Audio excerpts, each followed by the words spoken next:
Today we are comparing Supabase and Code, two powerful platforms, but they serve entirely different purposes.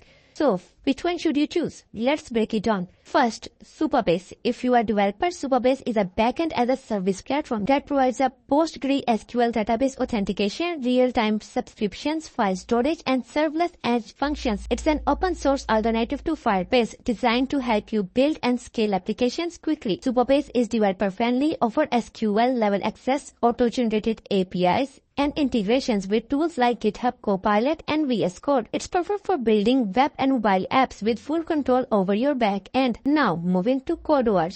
This one's for educators, students, and beginners. Code is a non-profit organization dedicated to expanding access to computer science education. It offers free K-12 curriculum, hands-on projects, and teacher professional development. Whether you are just starting out or looking to teach others, Code provides blog-based coding tutorials, AI-focused lessons, and self-paced learning opportunities. It's designed to make computer science accessible to everyone regardless of background. So how do we compare them? Supabase is ideal for developers needing a robust backend platform to build and scale applications. Code.org is perfect for educators, beginners looking to learn or teach computer science concepts. Which one fits your need? If you are building applications and need backend infrastructure, Supabase is your go-to. But if you are looking to learn or teach computer science, Code.org has you covered. Let me know in the comments which platform you are interested in, or if you have any questions, and don't forget to subscribe.